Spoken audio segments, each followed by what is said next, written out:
Hello, everyone. Welcome back to another episode. Two Dads Chillin', the podcast for dads, by dads. We are your hosts, Brennan and Matt. This is episode 2. Let's get it. How was your week so far? Glad it's over with. It wasn't really stressful. Daughter graduated on Tuesday. We were off Monday for the holiday. Wednesday, we spent all day together. Yeah, absolutely. Walked a lot. Graduated what? Kindergarten? First grade? Kindergarten. Elementary school now. No, she's always been in elementary school.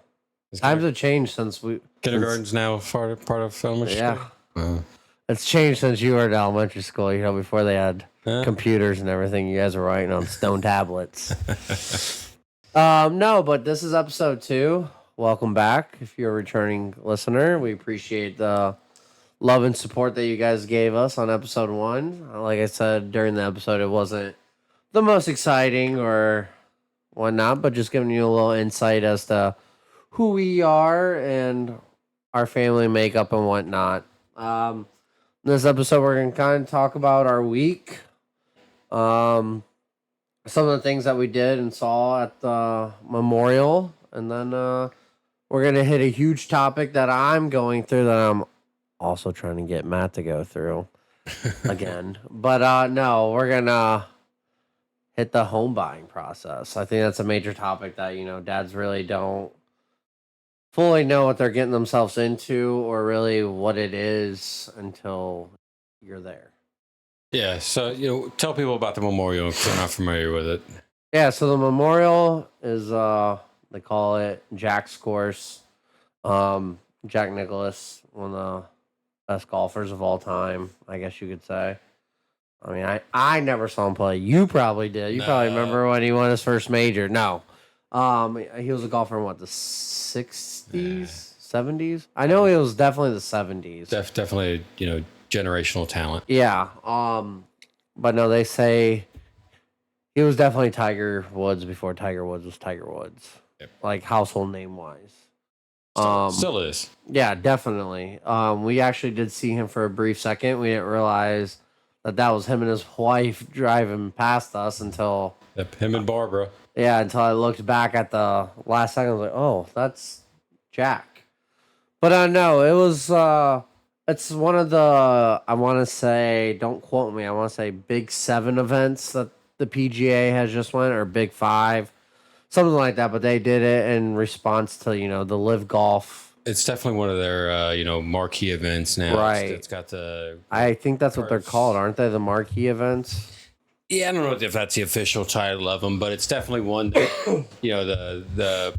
the prize pool is, $20 million, which is significantly more than, any of the other weeks. So it's definitely something that draws top talent. Definitely. I think the only player in the top 10 that was missing was the one that we wanted to see the most. Roy, yep. But whatever. I mean, it's not like he needs the money or anything. He's probably tired from playing. Yeah, I mean, fresh off his Masters win. Yeah. But anyway, so yeah, that's the memorial. We went Wednesday. It was Veterans Day at the memorial. Yeah, Veterans Appreciation Day. Yeah. Military appreciation, or first responders, I think, day. What was the correct term? Basically, all the service, right? Service members and first responder, military, active, retired. I mean, definitely something that is, appreciated at that tournament. Right. So I got free tickets to us, me being a veteran. I asked Matt a while back, hey, do you want to go to this? Kind of forgot about it, that we were actually going till 3 weeks ago when he reminded me. But it was my first PGA event, PGA style course, I guess you want to say too. Being there, seeing like the actual layout of a PGA course, because the courses we play are just like, I don't want to say your local municipal courses. I mean, because we definitely have played some top. Maybe not top, but like some cool courses, but they're definitely, not to this caliber or prestige. Yeah, I mean, there's definitely a difference between, even like country clubs around here, to something that is going to host a tour event. The courses are immaculate when preparing for a tour level event. You're not going to see a 20-foot divot taken out at these courses the week before. But no, it was cool. It was actually also Celebrity Pro-Am Day, and it was really neat because on the 15th or 14th hole, something like that, one of those holes, they allowed a veteran to 16th, carry. I think 16th at par 3. Yeah, one of the holes they allowed a veteran to carry their bag, which was really cool. I was talking to Matt while we were there. We'll post some pictures up in the video and definitely on the Instagram of us being there. But it was definitely a good time. We set out a list of people that we wanted to see, and I definitely we hit everybody except for Colin. I think was the only one that we didn't get to see. Yeah, I mean, there's a lot of walking, especially. This isn't like you're out playing your round of golf or you're getting a cart. You're definitely, trying to get to see everybody, and there's quite a bit of walking between, group to group. Especially when the pro-am's going off split tee, and I definitely like the way that we did it. I feel like if maybe it was a actual round, maybe we would have followed people, or for a couple of holes at least. But for the most part, we just watched them tee off and then said, "Okay, cool," and maybe watched them play their approach shot into the green, and then we went on looking for the next group. And I definitely enjoyed the way that we walked the course. So this was not my first event. I've been to a couple PGA events. One thing I told Brennan when we were there, it's like, if we to really maximize who we see, let's walk the course backwards. So walking, and what I mean by that is start on 18 green and walk to the tee box on 18, then 17, 16, and so on. Because the players are playing it from tee to green, and if you're walking it backwards, you're definitely going to be able to see people quicker and more people using that strategy. So I think that's what allowed us to, kind of check off as many of the boxes of players that we wanted to see, both from a tour level professional, but also the celebrities that were there. What celebrities were there? I know Steph was there, Rob Lowe, Peyton was there, Dell and Seth were there. Larry Fitzgerald, Alex Smith, Morgan Trent, Nick Saban, Ryan Day. I got a story about him. Luke Bryant and his son Tate. We got a story about him too.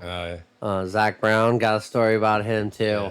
Yeah. But it was really cool just seeing, people that are like us play golf with some of, I don't want to say heroes, because I don't think any celebrity is really my hero. No, but especially looking at some people that like Nick Saban, seeing him coach for all those years, and then seeing him on game day.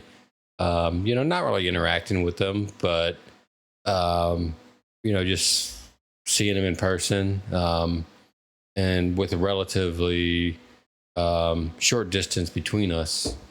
Yeah, we were like from me to, I know you can't really see it, but that door of the number one player in the world. Yeah, you're depending on where, if you get to a hole or a tee box or somewhere, you can be within 10 feet of these people. What I really enjoy hearing is the caddy and pro interaction, as far as how many, what's the yardage, what's the shot we're trying to hit here, and the communication that they have, that that teamwork, that trust that they have between each other, that they've come to an agreement on, this is the shot we want to hit, and let's execute it. But my Ryan Day story. So from episode 1, I'm a Michigan fan, so I have Mister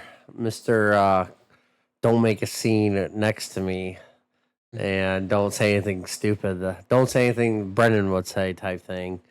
And Well, I think there's a time and a place. And that was definitely 100% the time and the place being in. So another little backstory: the tournament takes place right outside Columbus.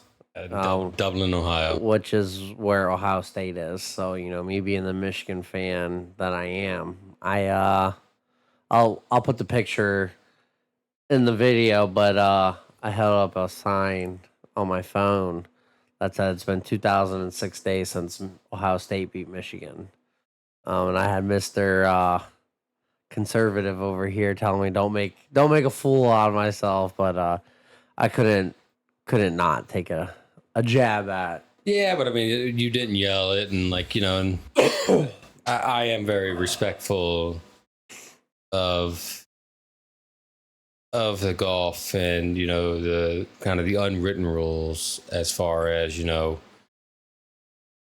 this isn't the waste management part 3. This is their place of employment. I'm there to see them do their job and do it at a high level, and understanding that their livelihoods depend on their performance. Maybe not the celebrities, but the pros that are there.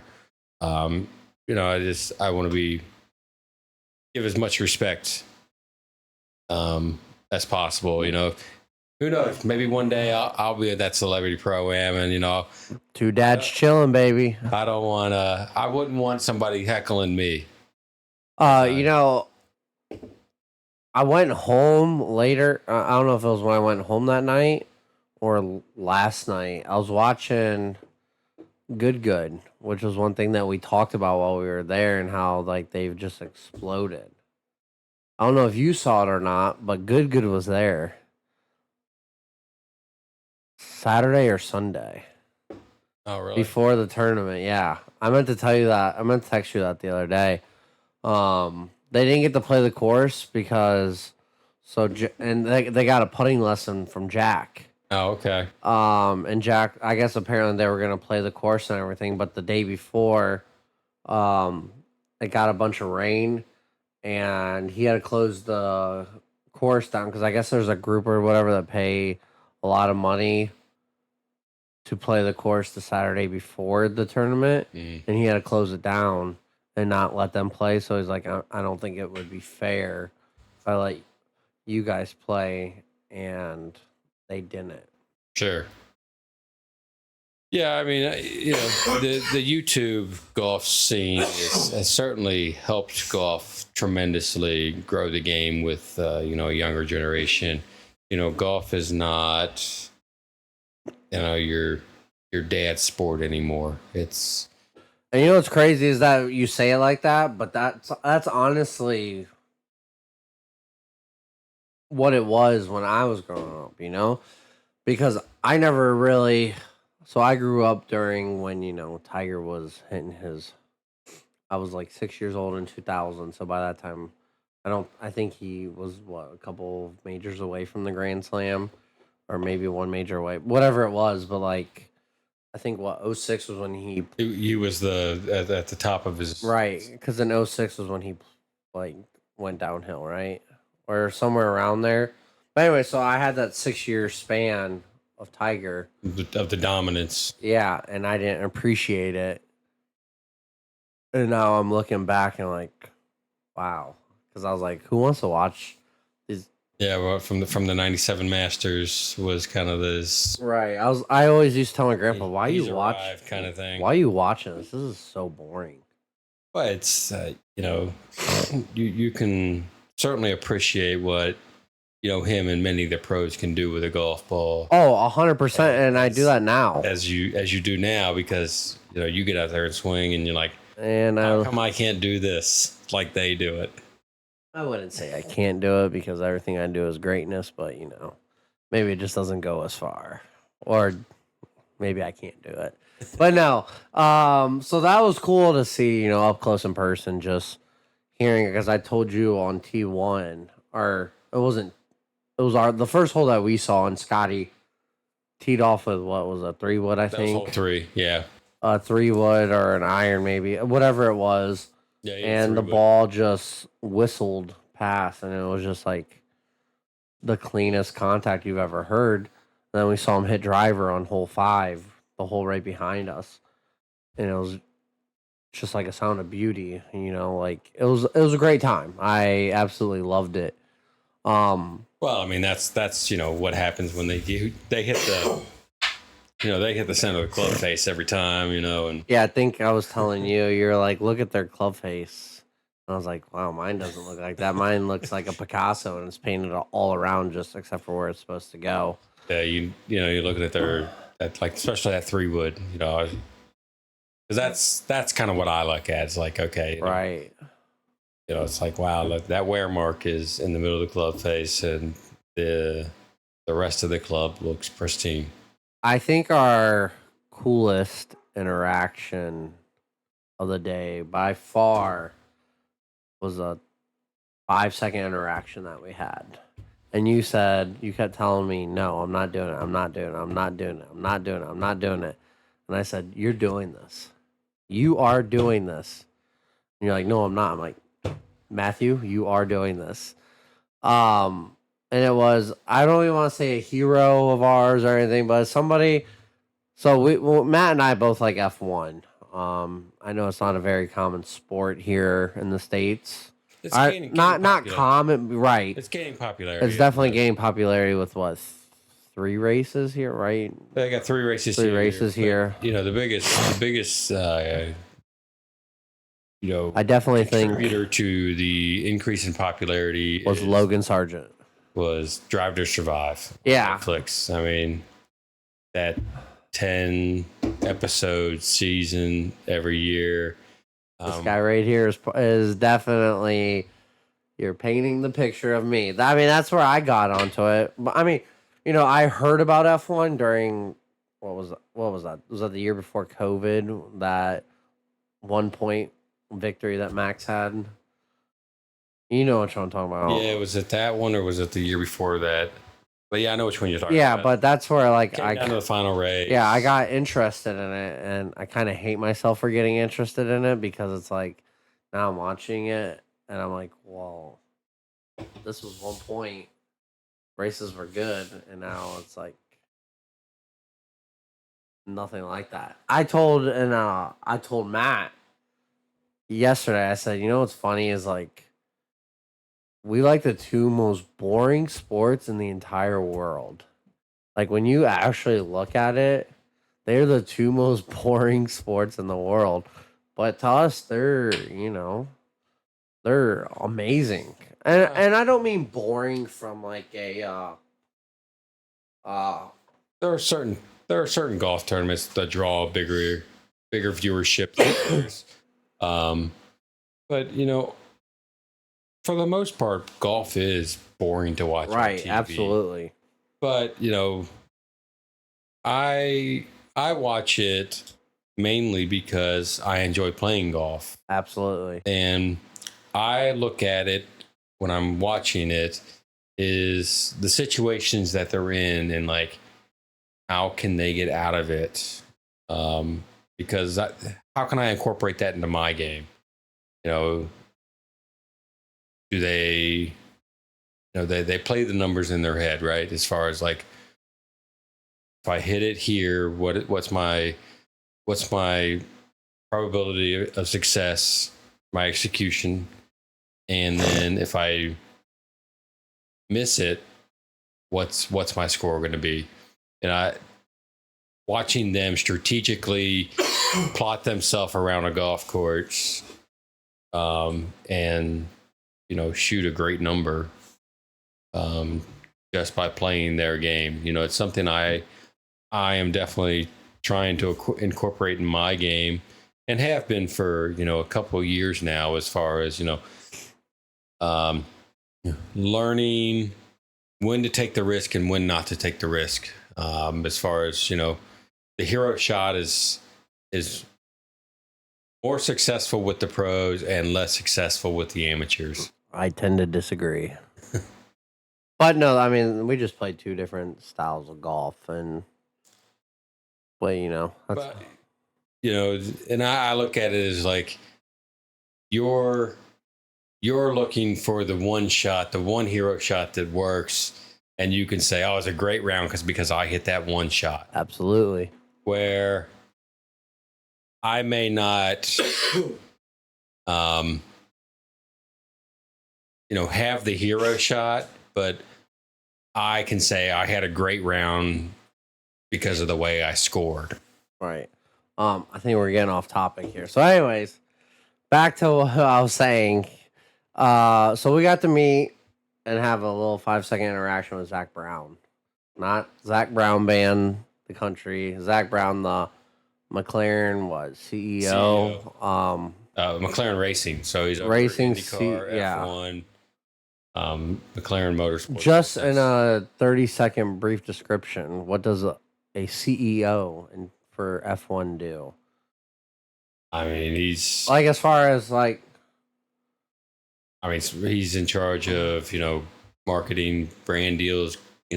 Basically being outside of the drivers.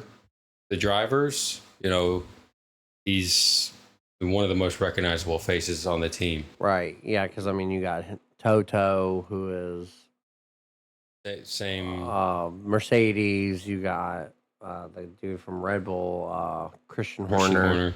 The old guy but from. Even those are their, but Toto I think is COO or right. But I mean, Christian Horner, he's just team principal. And then you got that other guy that used to do Haas, who got kind of Luther Gunther. Yeah, who got famous pretty much from the Drive to Survive. And you got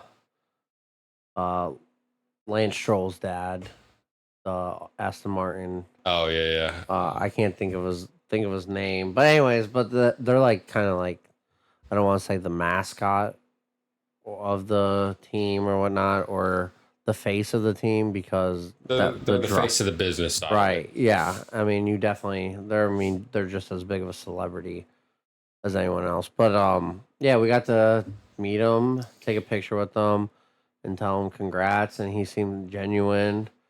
Couldn't hit a golf ball to save his life, but yeah, he definitely was struggling, fresh off that Monaco win on Sunday, and then obviously being in Columbus on Wednesday, and then he was at the Reds game today. Didn't you say that? Yeah, he's up in Chicago. So I'm taking BP with the Reds. Oh, but yeah, he said thank you and everything, and have a great day, guys. But it was just something cool for us, like. Yeah, we wished him luck on the upcoming race this week. So certainly a good interaction. Thank him for taking the time. Right, like we didn't try to get the Steph Currys or anything. Like we didn't care about that. We cared about seeing Zach Brown. And quite frankly, I, as in someone who's older, I want to leave those fan interactions to the kids. And the only reason I really, agreed to the Zach Brown picture was it was very early in the morning. We actually parked by the 6th green, so we walked right in. We didn't take a shuttle or anything like that from the off-site parking. So we kind of beat the crowd in there, and there wasn't a lot of fans at that point yet. We're talking it was 7:30 maybe. I don't want to remember.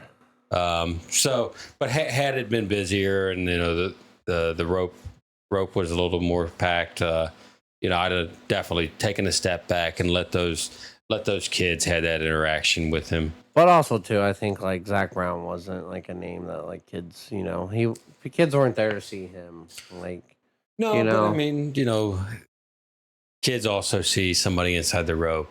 Right. True. That's somebody that's quote unquote more important than somebody outside the rope. No, absolutely. But Another thing I want to talk about. The only reason I say that is because as we were walking by that one family, overheard a girl come back who had just gotten an autograph, and Right. Dad was like, "Who was that?" And she's like, "I don't know, but I got his autograph." Yeah, and she was so excited, and that was cool for us, just But again, it goes to the point. It was somebody inside the ropes versus somebody right. outside the And ropes. that was just at the practice. Yeah. But one thing that I found just mind blowing was Tate Bryan. Um, never heard of him. Didn't know who he was. I even looked at you. I was like, "Who the hell is this?"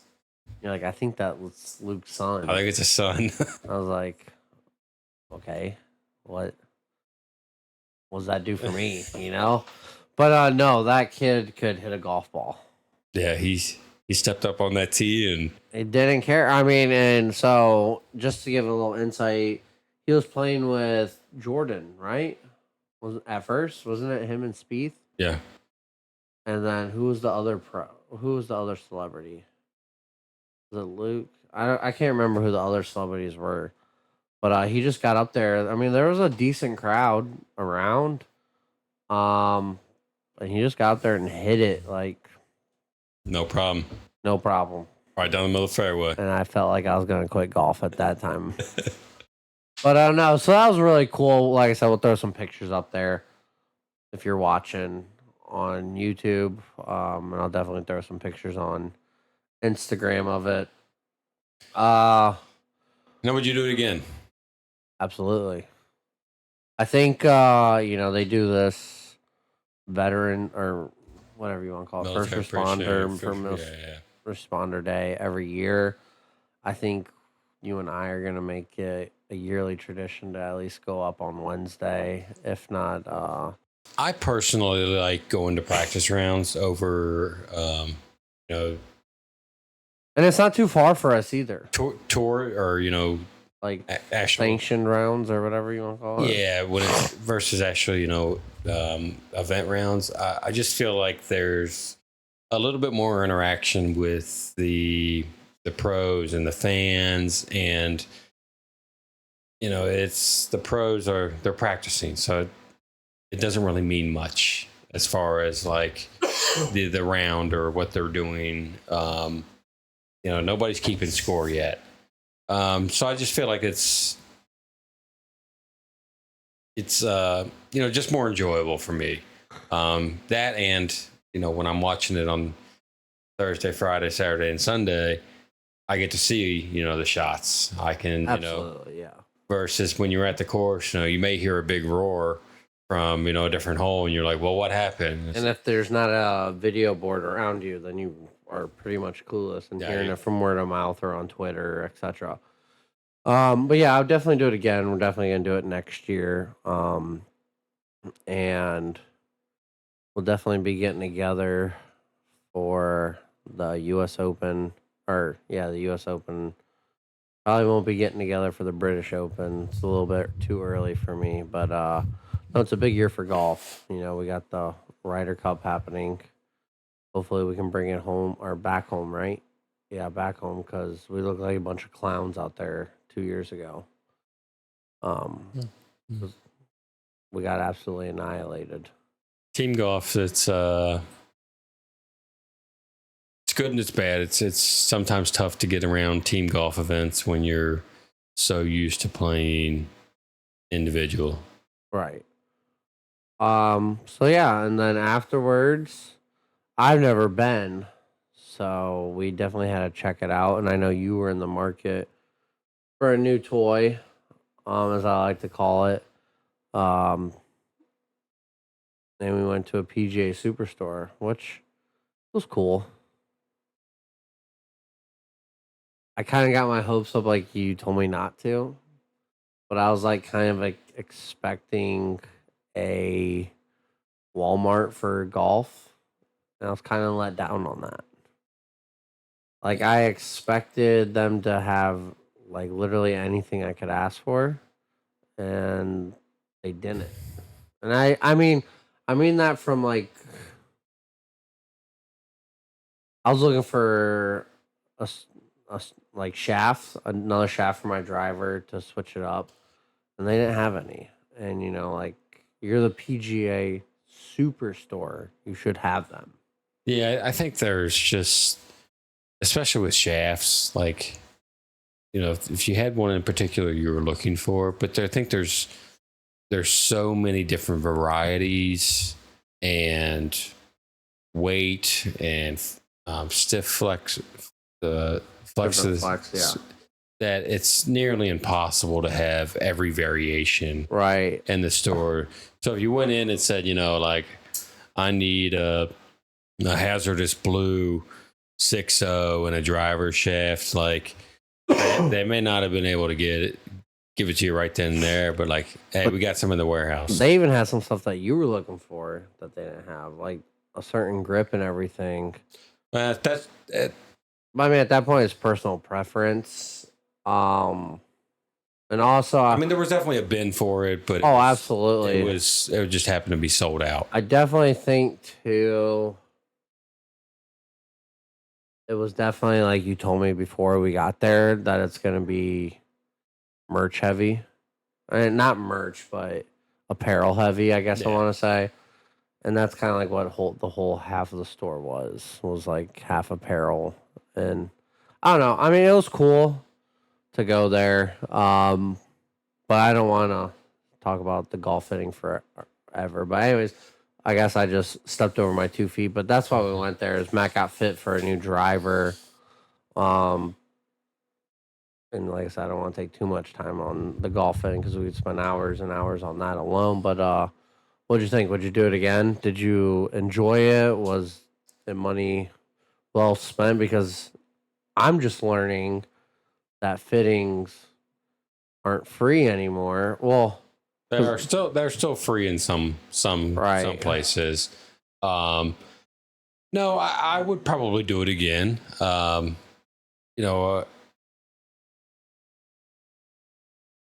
driver was the one club in my bag that I haven't been fit for. Right. And it's the club I struggle with the most. And quite frankly, at the courses we're playing and the yardages that we're playing, there's a lot of times where, I can take driver out of the bag and hit a 4-iron off the tee and still have an iron into a green on a par 4.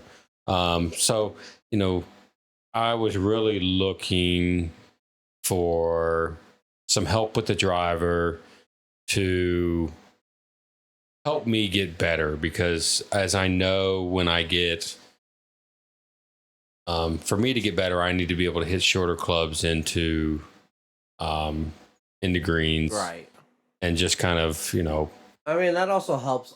I don't want to say us, but I've noticed that you and I have been playing a lot of team golf lately. I mean, I find it enjoyable, because there's not a lot of things that I'm good at, and there's things that you're a lot better. So it's kind of like even balances us out. And I mean, we just have a great time playing in general. But do you think the cost factor was okay with the information and stats and the serve? I guess. Do you think the cost, what it cost, was relevant for the service you were provided? Yeah, because I also look at it from a standpoint. I play clubs for a while. I mean, when you look at the clubs in my bag, you take out this new driver that I just ordered. There's not a club in my bag that's not 10 years old, right, or longer. So, I play clubs for a long time. I'm not somebody that's going to go and get new clubs every year. So, when I look at that cost, I look at it as like I'm spreading that cost out over a 10-year period. So it becomes marginal when you look at it from a 10-year period of time, right. Versus, somebody who is spending that annually.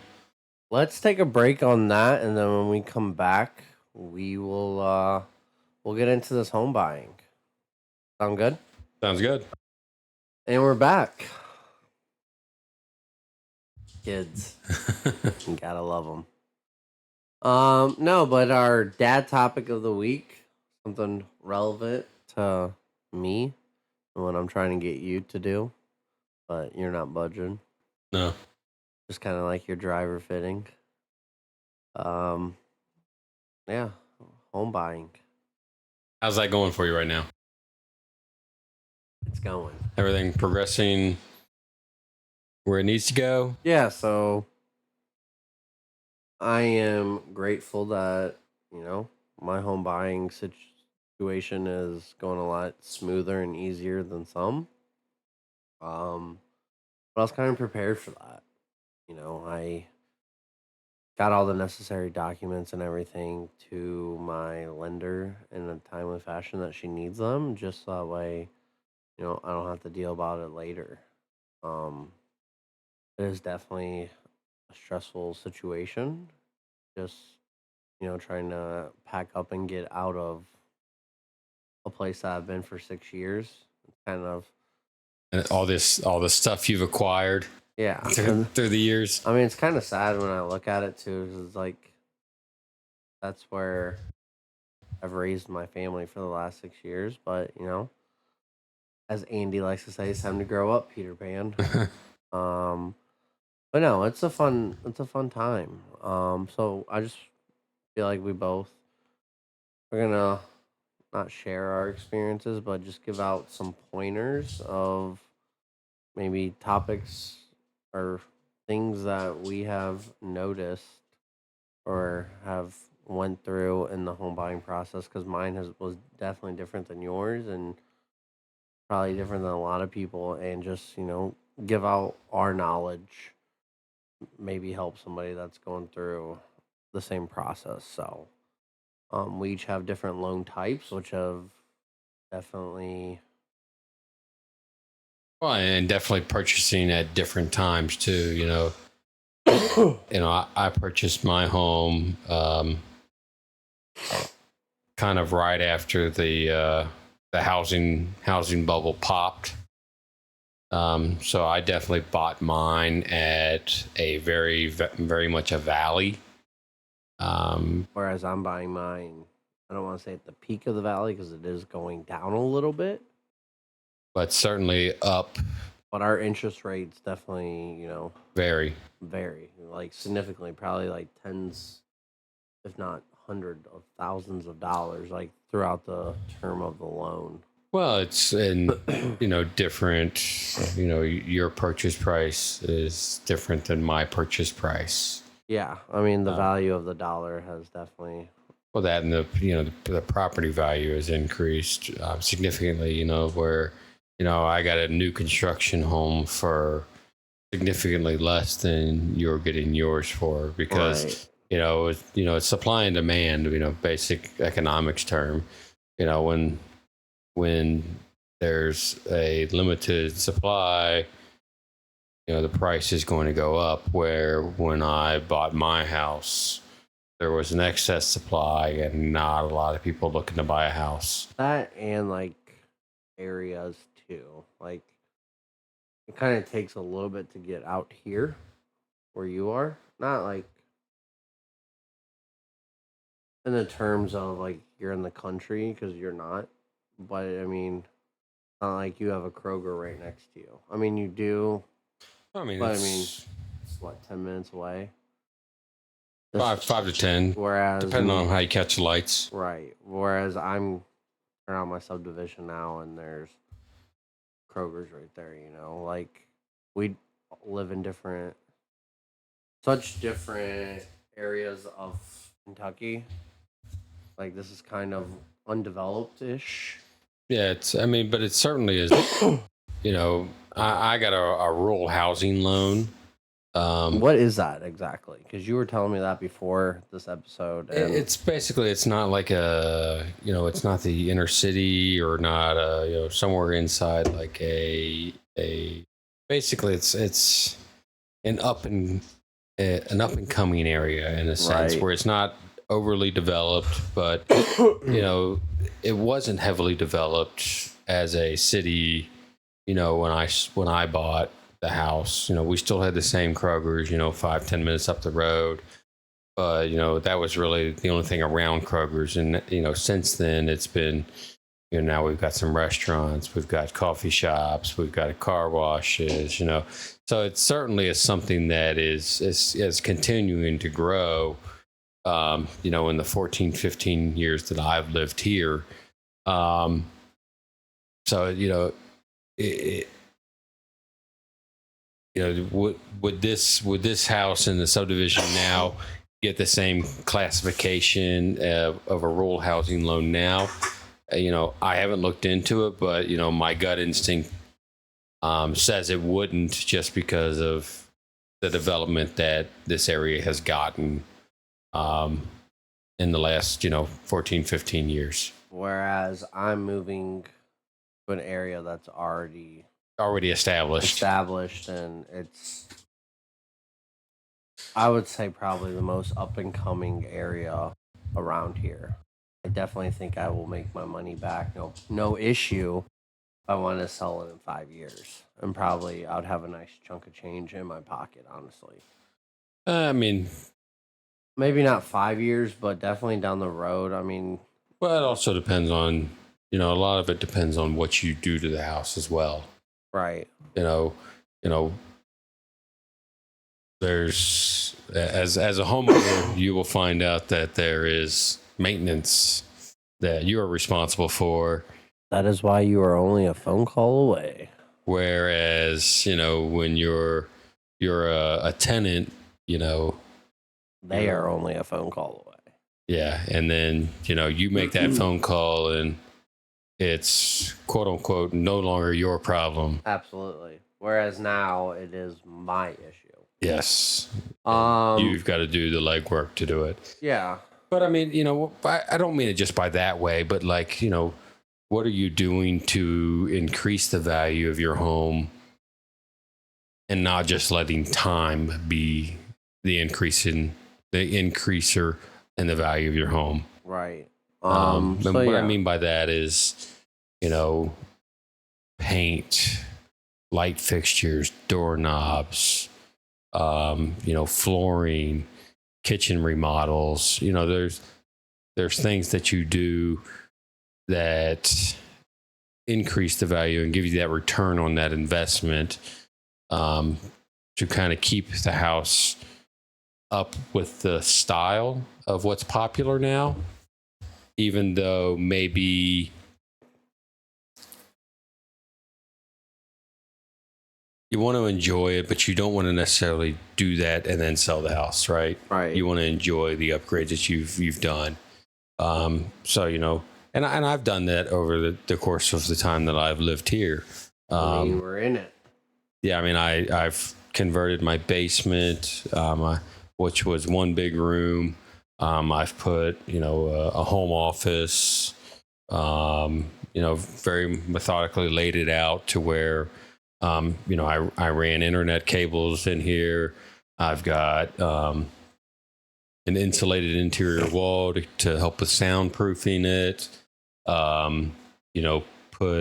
Put backer boards on in between the studs on the other side of the drywall to be able to hang monitors on the wall securely, and TVs to where not having to worry about lining it up with a stud and that being the only source of structure holding that up. I've put hardwood floor in the entire house.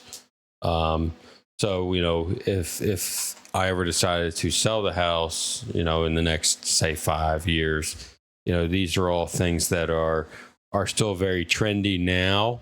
And I think that in 5 years, it's still going to be something that people are going to want to have. And it just kind of makes the house show good when prospective buyers are coming in, versus, carpet that, is worn down and looks kind of dirty and worn. I definitely don't like how you keep using that number, though. The number 5. I'm trying to do month Mm. But no, You know, you know, before we, my wife would say that this house we've outgrown it, but you know, I I tend to agree only because where I'm moving, there's a house right down the street, and I want you there. But no, I mean, I think this is the perfect home for you guys. I mean, once you do what you need to do to it, I feel like you'll see a huge yeah, I mean, it imp- looks a little cluttered right now, but you know, we have a toddler. You know, the right. toddlers come with a ton of It's toys, like a wife; they come with a lot of baggage, you know. and you know, once Ella is kind of, and we start dwindling down some of these toys, that you know, the house won't look as cluttered. Right, right, right. And you know, and don't get me wrong, over the 14, 15 years I've been here, I've acquired some stuff that I need to do some purging of myself, of my own stuff, Right.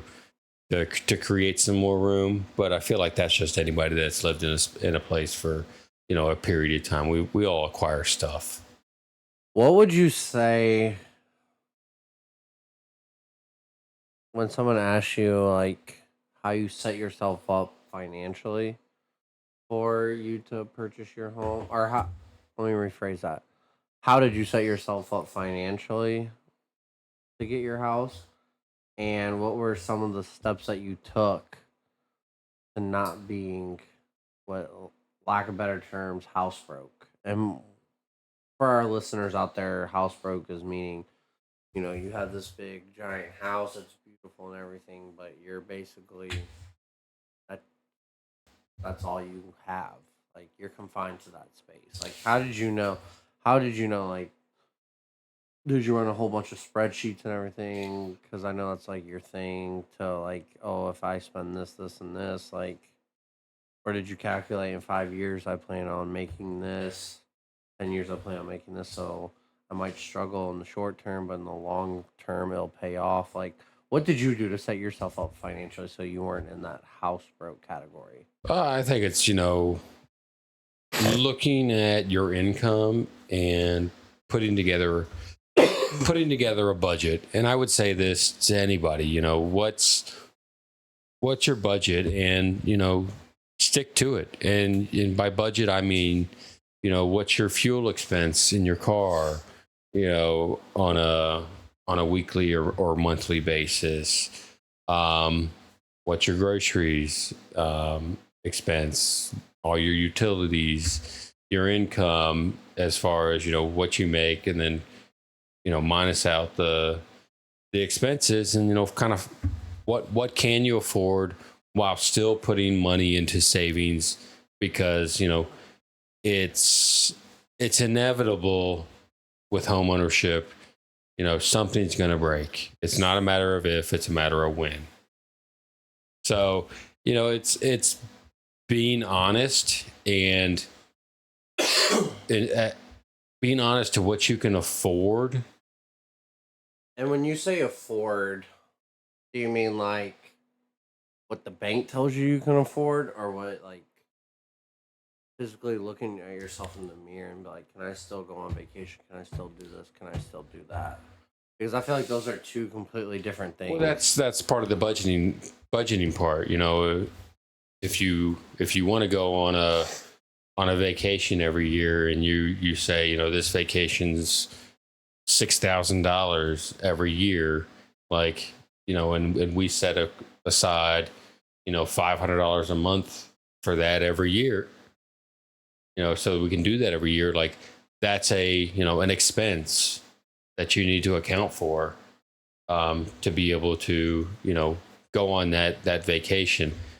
And that's kind of what I mean by the savings aspect of it too, because you do want to put some money aside, for those home repairs. So say I'm a new dad, right? And which some of our listeners probably are.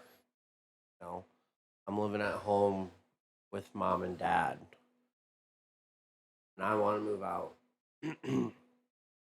how would you go about setting yourself up? Because a lot of people are not like you and me, where they aren't lucky that they don't have to pay a down payment on a house. So, would you say, okay, maybe rent something for a little bit? Or would you go the full aspect and be like, just Well, I mean, pay everything now, pay the down payment now because you're building equity towards that future? well, it depends on credit score and everything like that as well. As far as like, you know, it certainly doesn't help exploring all options. Go see a mortgage broker. Um, you know, Are you a fan of renting, or do you feel like that's like last resort? there are times and places to rent. That market is always going to be needed. There's always going to be a need for rentals. Um, but I don't think that's going anywhere. Right. But it's if you have the option to buy or rent, I would lean towards the buying because you're paying yourself for an asset where if you're renting, you're paying for somebody else's asset. I definitely think too. Um,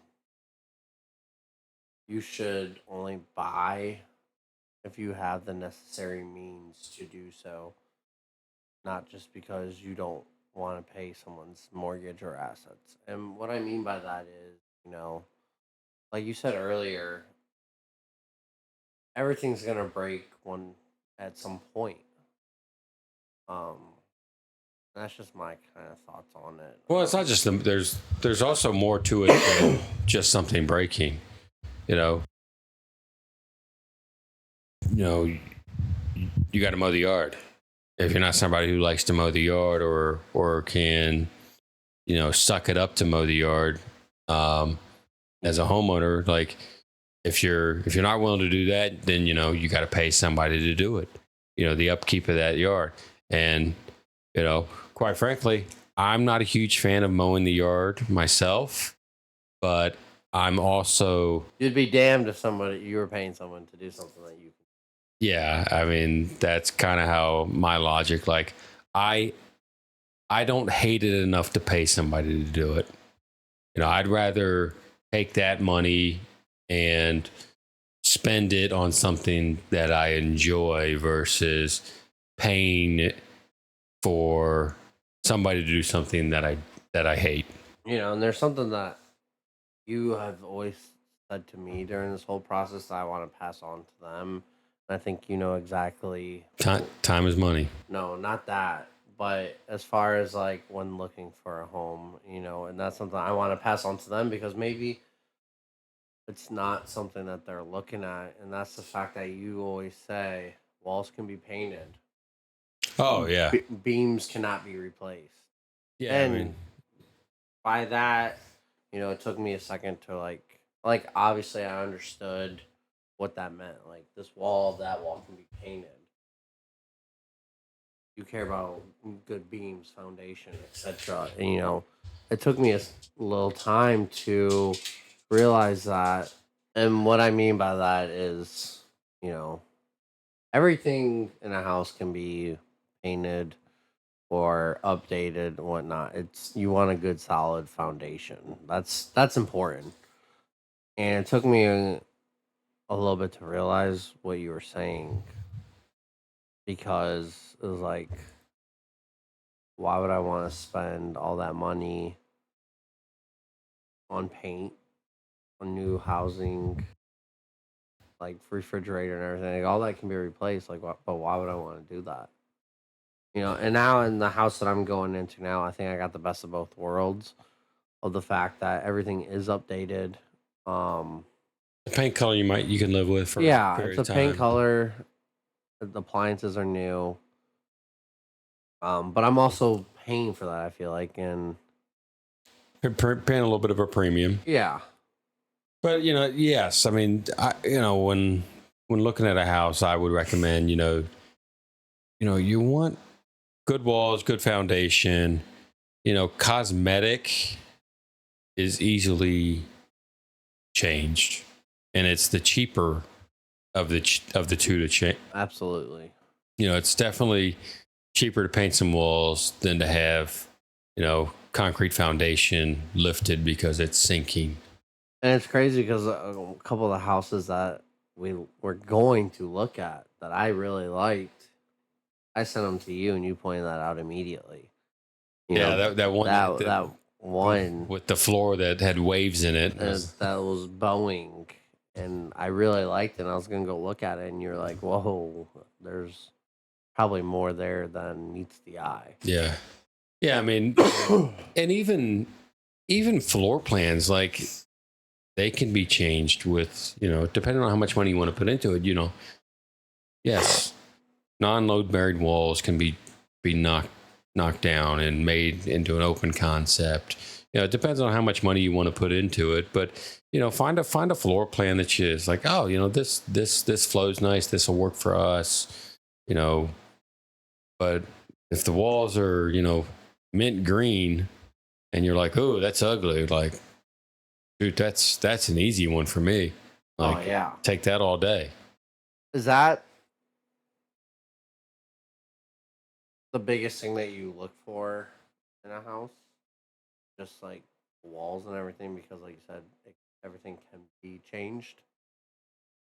Yeah, I mean, if I was to go out looking for a house, it would be, let's find a floor plan that we like. What do we have? Some checklist things on, like, hey, it's got to have this. Whether it be, 3-car garage, or, my wife would want and the master would have a tub and a shower separately. Bigger walk-in closet. There are certain things that, they're doable, but, typically if you're adding a walk-in closet, like, you're taking away from something else and you're making another room smaller, or maybe not flow as nice as others. Would you say, like, something like this, for an example, like, you could get a house like this cheaper, but you can change it how you wanted? Or would you rather pay so say you could do like you did this. Let's say you did this for $5,000. Would you pay an extra 10 grand for something that already has it? Is that something that you're calculating, or is that like in your head, like knowing that you can already do something to a house? Would you pay a premium for it to already be done? I think it depends on, like, is that an immediate need? And by what I mean by that, like, when I built this office, I was working remote. So I was working from home. So it became more of a necessity at the time than an actual need, or I shouldn't say a need, but a want. Right. I definitely needed a quiet space where I could go to work for 8 hours, not be interrupted, or not have any outside noise from, the rest of the family being in the house. So I definitely felt that was a time that it was like, okay, let's do this. It's certainly something that I had envisioned for a number of years prior to me doing it. But it was a want, not necessarily a need. So, now that I've done it, I wish I did it years before. Right. But,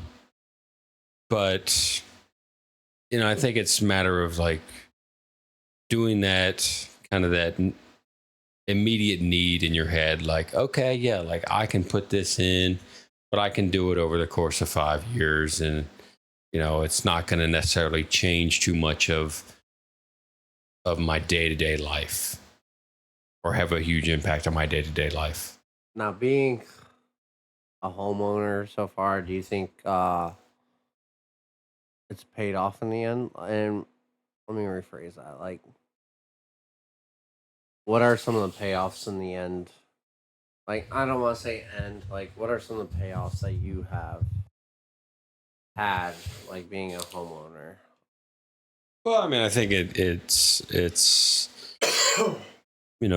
an asset that's gaining value um, currently. Now, it just as well as it can gain value, it can lose value. Um, Is that something that you're watching consistently?